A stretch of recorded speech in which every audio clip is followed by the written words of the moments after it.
So let's take a look at the ploys, right? I mean, I think we've really kind of dived into these models, Yeah. but I think Tyranids have some fantastic ploys. Mhm. This, especially the strategic ploys. I mean, you brought up some of the tactical ones, but I mean, starting from the top, they have stalk. So one CP, one friendly Hive fleet operative that has a conceal order and is more than 3 inches from enemy operatives can perform a free normal move. I have a thought about this one, but I kind of want to hear what you guys think.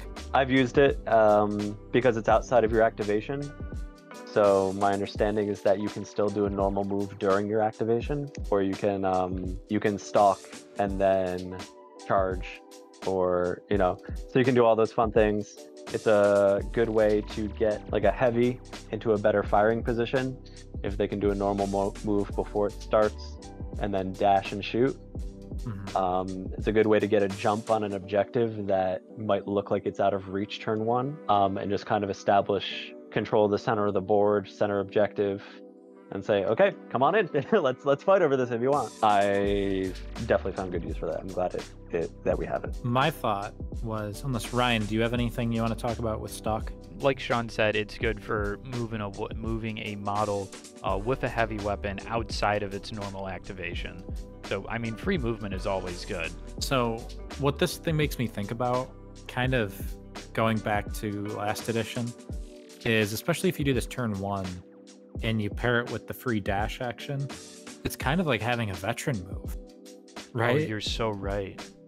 I mean, it's like you get up to 9, I mean, potentially more if you have like adrenal glands or something. Like barging a warrior or a gene stealer up the board before the game even starts. That's pretty crazy, right? Just something funny that I thought about. But then there's lurk, and I think lurk and feed are the other two. And these two are definitely super strong in my eyes. One of you guys want to talk about lurk? Yeah, so until the end of the turn, each time a shooting attack is made against a friendly Hive fleet operative, in the roll defense dice step, before rolling your defense dice, if it is in cover and either has a conceal order or is ready, one additional dice can be retained as a successful normal save as a result of cover, which is good on our saves that are not great to be able to save one. An additional one. Now, if I'm in a conceal order and I'm in cover, I'm already can't be shot at, right? If you're on a vantage point, if I'm a gene stealer, you already can't shoot me because I'm hidden horror, or is that what that one's called? Yeah, I gene think so. stealers. Yeah, so gene stealers vantage points still can't target them. I'm glad it's there. I'm sure there will be times where I would consider using it, but honestly, some of the other ploys are so good that I find myself going down to 1 or 0 CP every turn, and I don't know that I will use this one as much. And I'm sure I'm about to get lit up for saying that, because I have a feeling that other Tinder players are like, what? I use that all the time. That's what you're supposed to do. Turn 1, you're supposed to sneak around and stuff, and then turn 2, you try. But I don't know. I see other combinations of things from my playstyle be maybe more effective. Yeah, I was going to say, if you're not running Stealers and you happen to end up in the deployment zone where there's no vantage points, but your opponent has a few and they're a shooty team, I think that's the scenario where I would think about popping lurk. Especially with, like, if I have a lot of gaunts or something, probably, because that's, I mean, if they get shot, they're dead, right? So you got to do whatever you can to keep them alive. And the warriors, I mean, assuming you're running weapon beasts, it could be like, if they're in combat, they're going to win. They just need to get there. So I see that. But feed looks really interesting as well. Yeah, so I'll take this one. 1 CP until the end of the turning point. Each time a friendly Hive fleet operative fights in combat, the first time you strike with a critical hit in that combat, inflict 1 additional damage. So I mean, this is really good. Just like you were talking about, Sean. Just in turn 2, once you're able to get all your melee models stuck in, you just go nuclear with this stratagem here, and just put out as much damage as you can. Yeah, and this is one that I would look at as like, when will I use this though? It's like, I'm spending 1 CP for 1 additional damage in a combat, and only if I roll a crit. Okay, I'm probably gonna roll a crit, so I'll do 1 additional damage. Why does that matter? But then I realized, like, oh, when I actually get to combat and I do the math, I really wish I could do 1 more damage. because if I get 1 crit and 1 hit, that's 10 damage against an 11 wound model. And it's like, oh, or I get, they parry my crit, so now I have 2 hits. That's only 8 damage against that 9 wound model.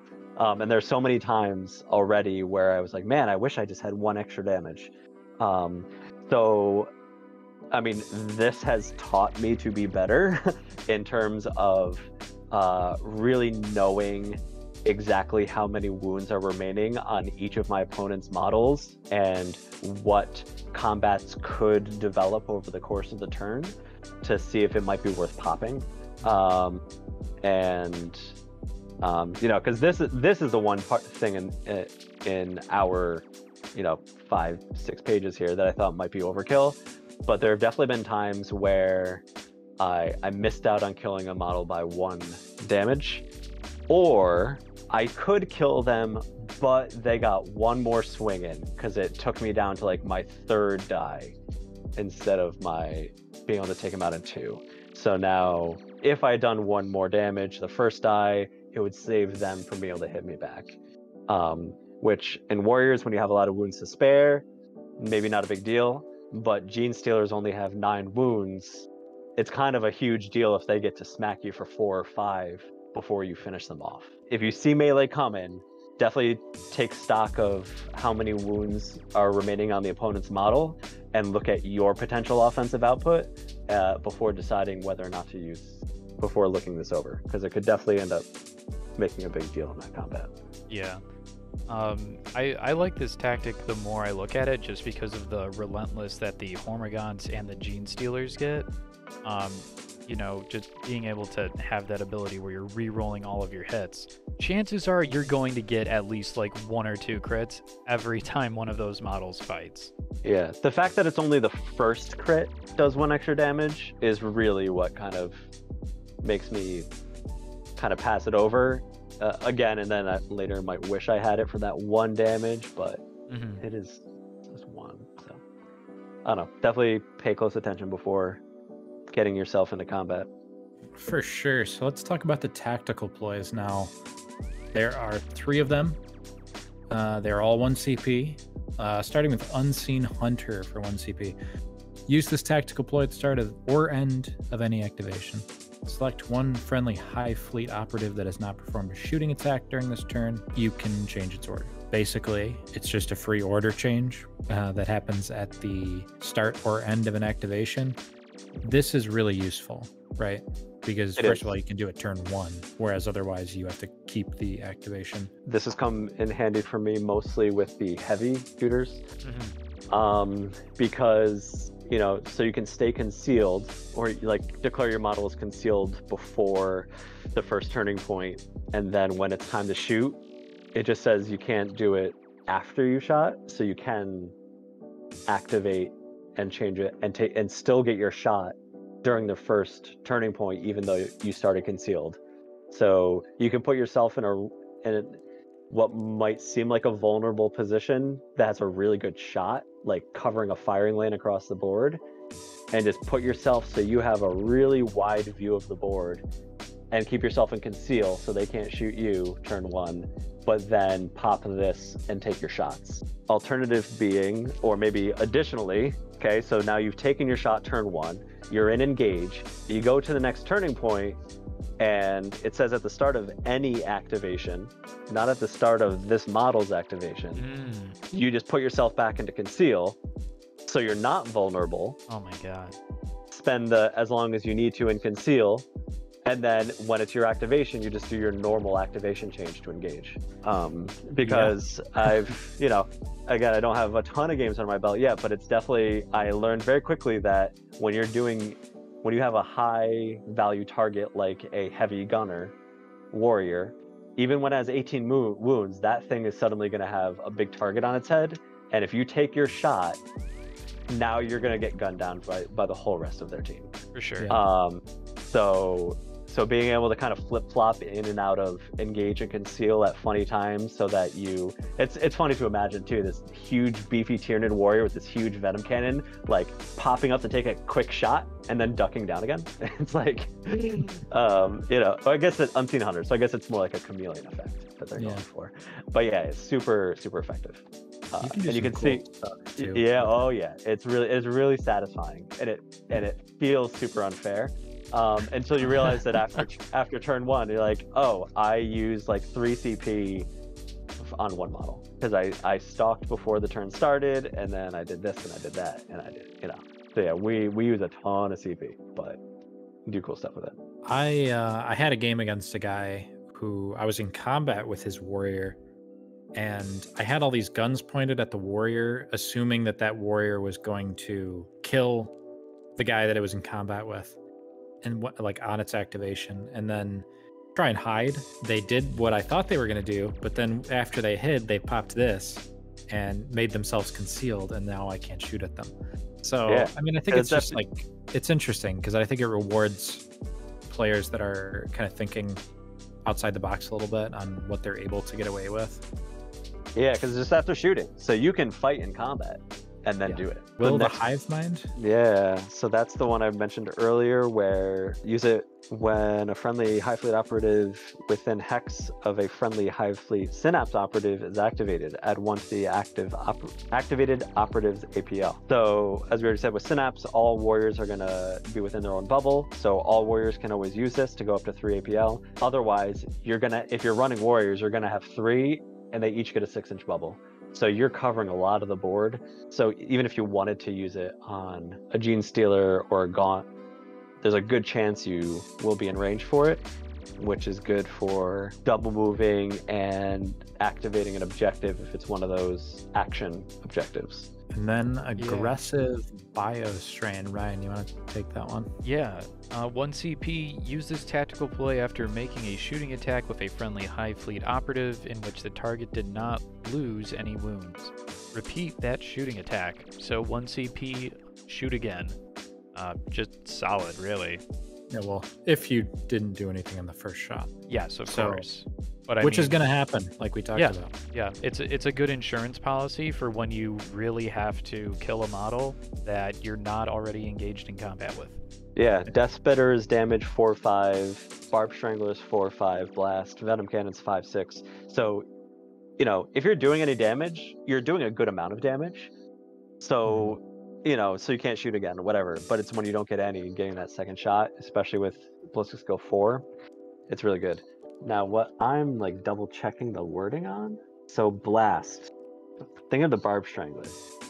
Each time a friendly operative performs a shoot action and selects this weapon, after making the shooting attack against the target, made a shooting attack with this weapon against each other operative within X of the original target. So, if I take a shot at the first target and then say I get a second shot against a different target, am I allowed to wound one of them but not the other, and then use this because I did a shooting attack with no wounds? So I get to do a blast attack. So I get to do a blast attack again, targeting both those models again.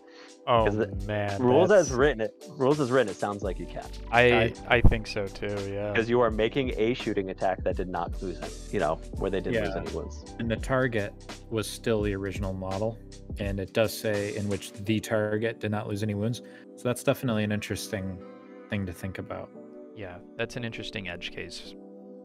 Yeah. Yeah. So I could see, interpreting that as, if you wound the original target, no, you can't do it again. But like, if the original target saves and you smack the next one for 8 damage, you can still do it again and hit them and get the blast again. That may very well be the case. Yeah, that's pretty cool. But yeah, I mean, even other stuff like Venom Cannon. I mean, 5 shots from a Venom Cannon might whiff, but what about 10 shots from a Venom Cannon, right? I mean, that's just crazy, right? Yeah, and like the interesting thing in this system is that 10 shots is you get double the shots, but they get double the saves. Yeah. So but it's good. You need it. You want it. With Ballistic Skill 4, you really need that. You really need to test the dice. Yeah. Tyranid players, just remember, if you shoot with your gunner and you whiff all 5 attacks, do not tack reroll. Because you have a 1 CP 5 tack rerolls, basically. Yeah. And let's go to the equipment now, because there's only a few. We got flush hooks for 2 equipment points. 3-inch range, but pretty strong here. 4 shots, hit again 2 is kind of like a flamer. Damage 3-4, very good. And it's got lethal 5. I haven't played against flush hooks yet, but that seems like it could be pretty strong, especially with something like Gene Stealers that always get a free dash. I mean, you got to get really close though. Yeah, at that point, like, I guess if they're out of charge range. I mean, once you're getting that close, kind of just want to charge. But Yeah, like that's the thing. that you'd have to barely miss, because with charging, you're getting an extra 2 inches. If they're too far to charge, they're probably also too far to do this. I guess though, you get a free dash. Like, you could dash, move, flesh hooks. That's what I was thinking, Yeah, you because then can't- your threat range for flush hooks is, am I doing this right, 12 inches, whereas the charge is 8 inches. Plus engagement range, but yeah. Yeah. So you can charge Um, somebody within 9. With this, you can flesh hook somebody within 12. 13. Or, yeah, 13? 12. 13. Yeah. Do we know So how you to don't- count? What's going on? Because We don't get engagement range. You won't get engagement range. Yes, but- yes. Okay, there's a few extra inches there. The nice thing about this is you might be willing to do this instead, just because when you fight something, they can hit you back, but when you shoot something, they can't hit you back, right? Mhm. And this thing does hit pretty hard as far as a, one of these short range weapons. Hits on a 2, only damage 3-4, but lethal 5. Yeah. Pretty interesting. Yeah, I can see the incentive of using this against melee heavy teams, where you want to soften them up with your Gene Stealer before committing to combat, because against a melee heavy team, with a Gene Stealer only have 9 wounds, they might be able to take you out in 2 dice. But if you soften them up a little bit first, your Gene Stealer might be able to finish them off with the first die. Like, you do a few damage with this, and then you crit them in 1 die and they're out before they can take you out. There could be game there with that. Let's move on to Acid Maw, which is another 2 equipment point piece. This thing is really strong, I think. It's got 6-inch range instead of 3-inch. Damage 3-3. It doesn't have Torrent like a normal flamer, but it does have Splash 1, so you are putting out a little bit of damage in the vicinity. But I think the single target damage here is what is really looks good to me. 4 shots hitting on 2s, 3-3. Yeah, and then with the splash, for each crit that you retain, you're going to be doing 1 mortal on top of all that. Extended Chitin, 2 or 3 EP. So it's 3 if you use it on a warrior, 2 anywhere else. It's basically when you're making defense rolls, you can re-roll one of them. Have you been using this one at all, Sean? No, but I would like to experiment with it. I've been going 5 toxin sacks, which we'll get to in a second, but that, we were talking about them too aggressive. And there are definitely going to be models that don't make use of that. So I could definitely see the value of doing like 2 toxin stacks and 2 of these on warriors, especially those heavy warriors that are going to be taking shots. You don't always have the CP to do the shenanigans that we just talked about a few minutes ago when you're going in and out of concealed. Right. So, having a 4-up save with a reroll, rerolling a 4 is better than having a 3-up. It's not as good as a 2-up, but it's better than a 3-up save. Yeah. So I might like putting maybe this on one on a gunner, 1 on a leader, since a leader is going to be kind of all over the place doing flex model stuff, because it does have that better ballistic skill. I could definitely see some value in doing that. Feeder Tendrils. Have you used this one at all? This is 2 points. Basically, you get, if every time the model that has it kills an enemy, it regains up to D3 lost wounds. No, and my philosophy here was that instead of worrying about if I kill you, I want to regain wounds, it's just I want to kill you. So I'm maximizing my offensive output to make sure you die, because if I kill you before you get to use another die against me, that is saving me wounds. So I would rather just defense use is this. a good offense, is what you're saying. Pretty much with this, I do think so. And again, that the overkill discussion again, and I'm totally open to that and reconsidering once I get more playtime under my belt. But I think once you're looking at the advantage of getting D3, so max 3 wounds, I'd rather just prevent you hitting me back with 3 wounds and killing you sooner. Now, or using the extra die to parry a crit or something. Right. Now, obviously, this isn't going to be so attractive to a warrior with their 18 wounds, but how about potentially a gene stealer if you're up against a team with a lot of chaff, a lot of weak chaff? Any avenue there, maybe? Yeah, sure. It's definitely, it could be possible, but I mean, we're going to talk about toxin sacks in a moment, so. No, and I do love how equipment is not on your roster. Yeah. You don't need to commit any slots to all this variability here, you know. Just get the models on your roster and then truly, like, totally tailor this to exactly what you see. I do love that about the new edition. Hopefully, once tournaments start to pop up, we don't run into time issues as players are getting, because there's a lot of nuance to the pre-game stuff. There's a lot of pre-game stuff, and I could see pre-game taking up way too much of your allotted round time, and I think equipment's gonna be part of that as you start to assign things. But once we get more used to it, hopefully that'll move quicker. And yeah, I could definitely see that happening with feeder tendrils, especially because, like, gene stealers are great, you know, are in a great position to want to use the feeder tendrils, and you know, lore wise, I think it would be the gene stealers and the lictors who have the feeder tendrils, so that makes sense that they would benefit the most from them in game.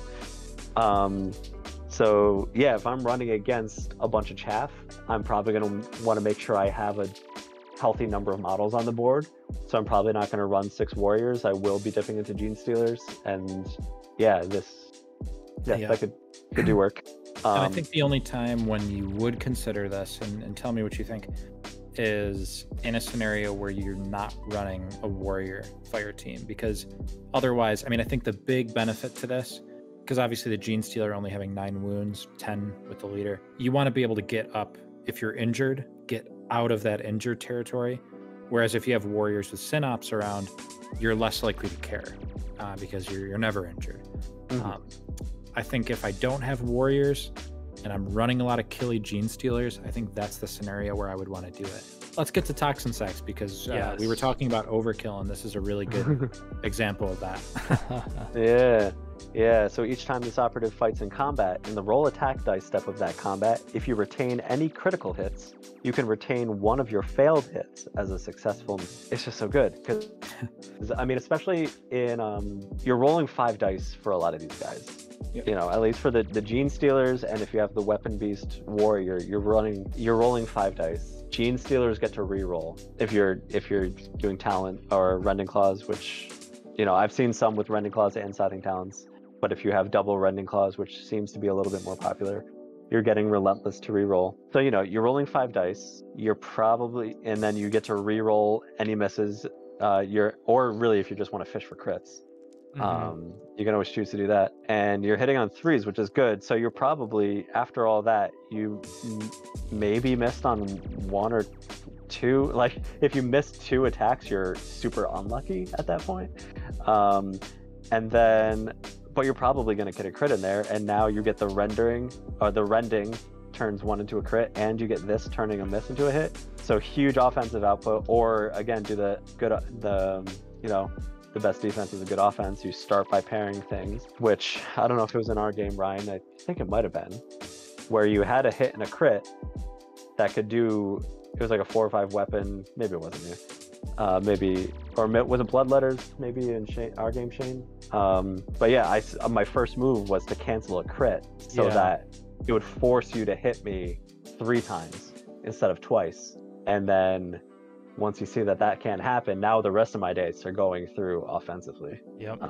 So I mean, it's easy to look at this and say overkill, but like we said, I mean, I see this and I see oh sweet, a weapon that will almost never disappoint me. Yeah, that's what I like. Huge boost in offensive power, which by extension improves defense.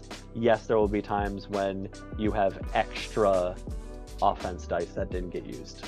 Right. I don't know. To me, it's worth it to move that whole bell curve of the combat output up significantly higher.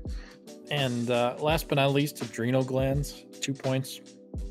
You just add 1 inch to the operative's movement characteristic. This in turn will add 1 to the charge because charge is move +2. Which I didn't realize right away, Yeah. but is a big deal and will definitely make me look at this more closely.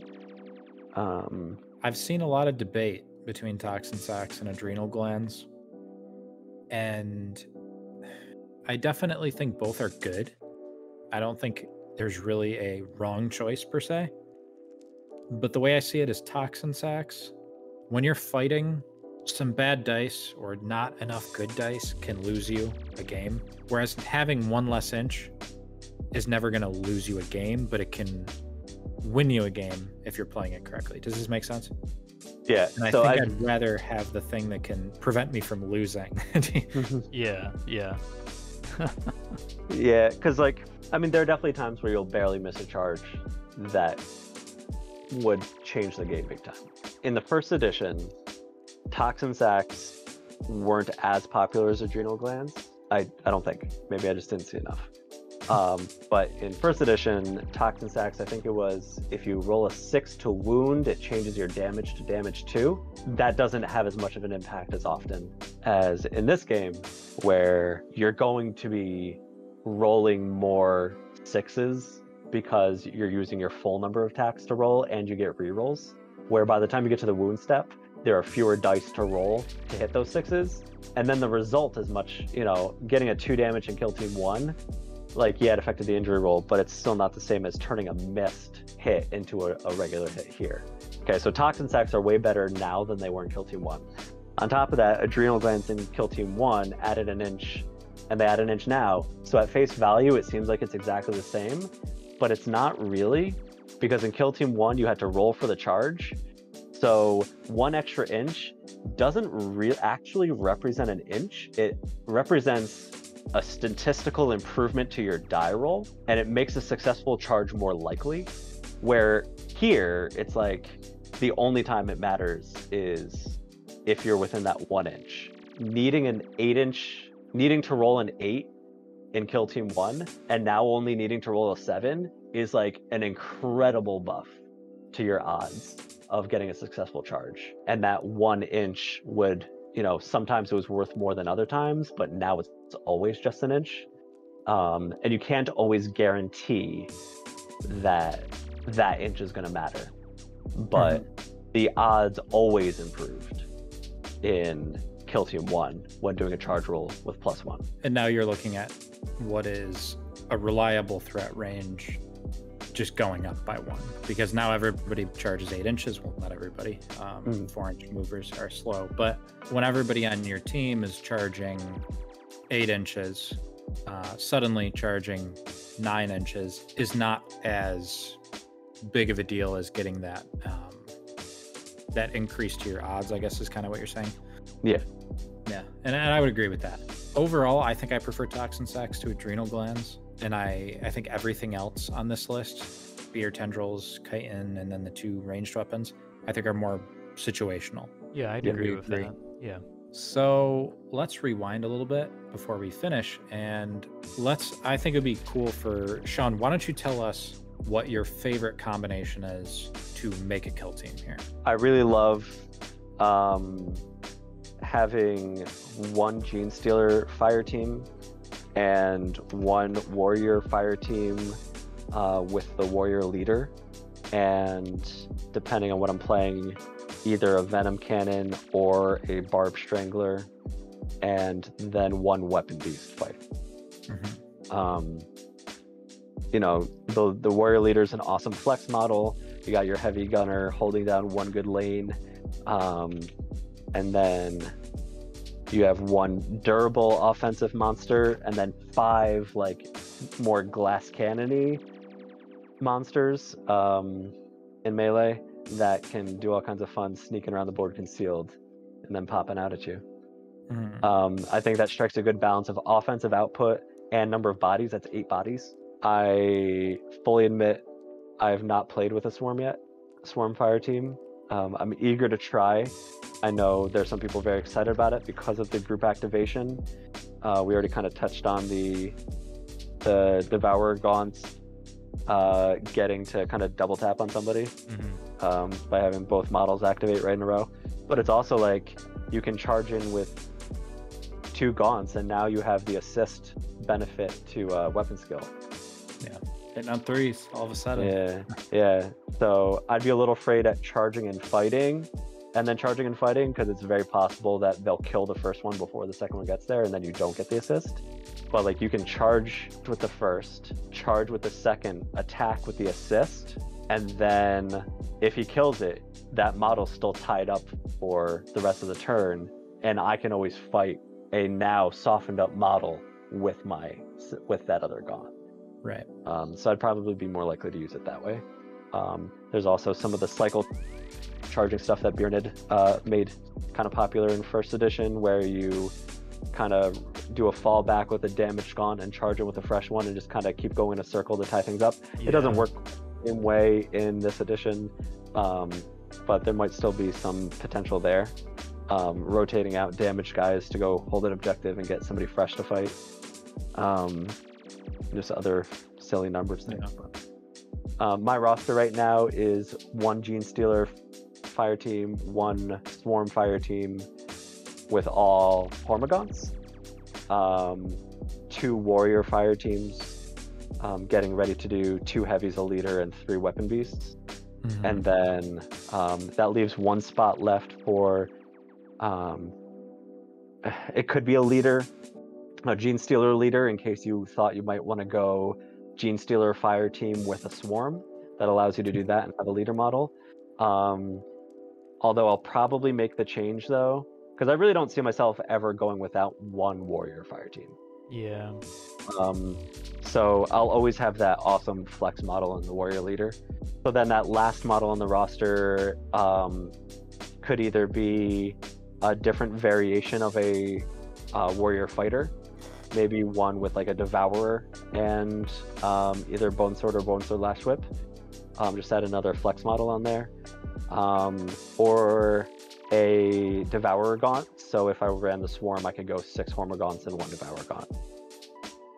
Because that's still putting a decent amount of bodies out there, but it does give just a little bit more shooting. Well, awesome. I guess before we get out of here, can either of you guys think of any sort of weaknesses this team has? I'll go first. We kind of talked about how the Gene Stealer fire team is crazy strong as it is. There are fire teams with, they might not be as killy, but they're killy enough to kill a Gene Stealer while having 6 models to a fire team, whereas the Gene Stealers are going to have 5. So that is something to consider. You're not going to find too many things better at killing than a Gene Stealer, but Gene Stealers die. I mean, there's no doubt about that. They're pretty durable for what they are, but they do die to a lot of chaff models that come in groups of 6. And I mean, Warriors, 18 wounds, it's hard to deal with, but 4-up save, I mean, if you just put enough into them, they are going to drop eventually. They're definitely not Custodes, despite the wound count. I mean, they're just a really solid team. They're hard to deal with. Sean, what do you think? Yeah, I think if you can just be ready to shoot at anybody once they're stranded from combat. So like if my Gene Stealer kills your model, now my Gene Stealer is vulnerable, so I have a model ready to take your shot and finish him off. Because if I do survive the combat, I'm going to be super weak. So pretty much anything will take it out after that. Or if any of the super mobile models with tricks that can expose me out of cover and concealed, I can see that being a big problem, because I am kind of relying on being concealed and making my way up the board and cover. But if you can find a way to remove that bonus, that's going to be a big deal, because these guys really don't want to be shot at. Like all of them, like even the Warriors, like, you know, it's only a 4-up save. So if you can get a good shot on them, you know, especially if it's something with AP, like 18 wounds is a lot, but put a solid gun into him and it's like, it's really going to put a big dent in him. The Warriors, you know, the fire team only has 3 models, so it matters. Yeah, and I was going to say, as annoying as it is to have to say this, because it's not your team and you're playing against them, when you're playing against Tyranids, keep Unseen Hunter and Will of the Hive Mind kind of in the back of your head. If you're surprised and taken off guard by those plays, that can be a big deal. So just know that the player is capable of doing these little tricky plays like we talked about. Try not to get too caught off guard when they do something like that, because there's going to be situations where you're kind of slowly setting up a board state to do this one thing, and then suddenly a warrior gets switched to conceal and your whole plan's out the window. Yeah. So. I hope this conversation has educated everybody, and these guys are just absolutely crazy in Kill Team. Do you guys got any other final thoughts about them? My daughter Ella has really enjoyed playing with my extra models on my terrain with dice and all, and putting on little plays with them. So they are very kid-friendly, the alien bugs. The horrible alien bugs that eat people are kid-friendly. Fun all right. for the whole family. All right, yeah. No, but fun fact, no, gene stealers don't eat people anymore. They eat hot dogs and cheese and crackers. I was told the other day that's what they were doing at their picnic. Oh, yeah, I think I missed that book where that became canon. Yeah. It's rare. Yeah.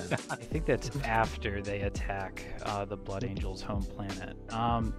They attacked the Mickey Mouse Clubhouse is what they did. Yeah, that's what it was.